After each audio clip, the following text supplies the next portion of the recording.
Yani 20 özüm bərbərəm Almaniyada. Qardaş, şimdi bəs mən də sana deyirəm də, indi mən mərkəzdə qalıram da, mən Frankfurtda yaxın yerdə qalıram. Mən özüm bərbərə gedəndə 20 euro verməyim yadıma gəlmir. Çünki ən azından bərbərə getdikdə saçın kənarlarını götürür, üstün götürür, mənim saqqalımı əl gəzdirir, üzün.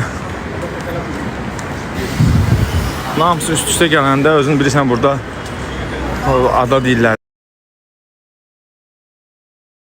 Çıqa zimli. Məsələn, buradan da eləyəndə gəlir çıxırarsa 60-70 olur da, hər hissəsi ayrı-ayrıdır. Burada qadın çoxdur kişilərin. Kirayə evlər necədir orada?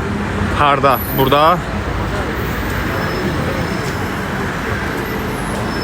Burada? Burada İspan dilindədir danışırlar insanlar.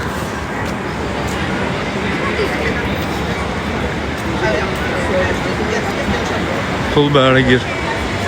Orada telefonla necə gireyim?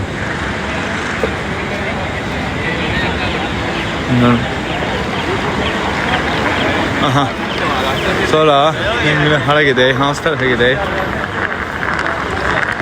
O gedək üzü beləsinə görək. Bu yanlardan nə var? Qardaş, yayda habəs var burada. Yəqin ki isti olar qardaş, yayda gəlməmişəm bura.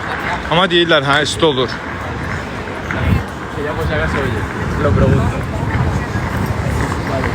İspanya, Madrid. Sağ ol Nurəddin, sağ ol. Mona Lisa butik, xoş gəlmişsiniz. Sənin fikrində ən pullu olan iş hansıdır? Ən pullu iş, ən bacardığın işdir. Ən gözəl bacardığın işdir. Lərdən biri Victoria's Secret.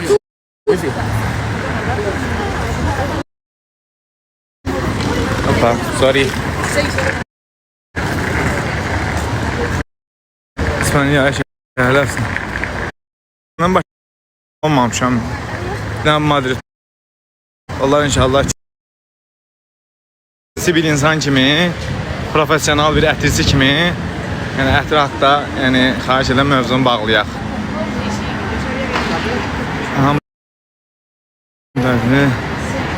Amma nə işlə məşğul olsan? Qardaş, iş barədə məlumat verirəm. Məsəl hesabətində oxuya bilirsən? Əlbəttə ki, oxuya bilirəm. Niyə oxuya bilmirəm?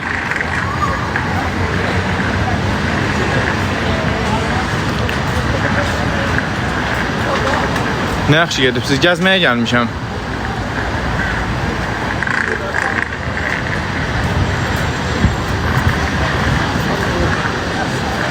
Madrid ən sevdiyim şəhər. Nə gözəl qardaş.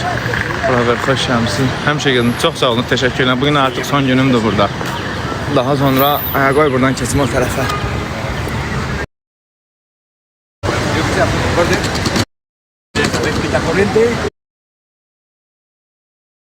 Bax olsun. Real Madrid azarkeşiyəm deyə. Bununla elə də yəni mənə görə vaxt itkisidir. Şəxsi fikrimdir. Neçə dil bilirsən qardaş? Mükəmməl səviyyədə qardaş saymamışam, amma belə bütün dillərdən qırıq-qırıq bildiyim dillər var. Alman dili, İngilis dili, Rus dili, Rumin dili, Türk dili, ondan sonra başqa ərəb dili, hərəsindən biraz. Çox yəqin əvvəl.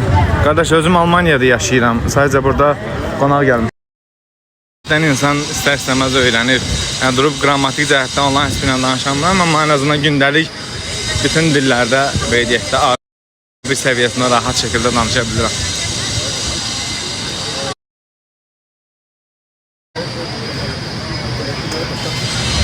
Deyildi oralardasan. Ümumiyyətlə, neçə ildir buradayam deyəndə 2017-dən demək olar çöldə bayırdayam. Təbii ki, bu vaxtlar ərzində Azərbaycana gəlirəm, qayıdıram və yaxud da ki, başqa şəhərdə, başqa ölkəyə gedirəm. Mən də İngilis dilini burada öyrənmişəm elə. Buraya yanında heç bir şey bilmirdim. Məlumatım yox idi. Alman dilini həmçinin burada öyrənmişəm. Salam qardaş, halaldır sənə. Aleyküm salam, çox sağ olasın, var olasan. Kimin sənəsi sualı falan varsa verə bilər. Əlimdən gəldiyi qədər cavablandıraram.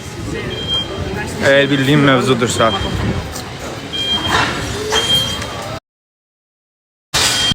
Ne olsun, nədir, nə deyil.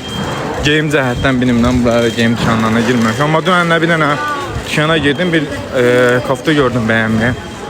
İstədim alın, qiymətini soruşdum, dedilər 95 euro. Halbuki Azərbaycanda onu rahat bir şəkildə 20 manata falan ala bilərsən.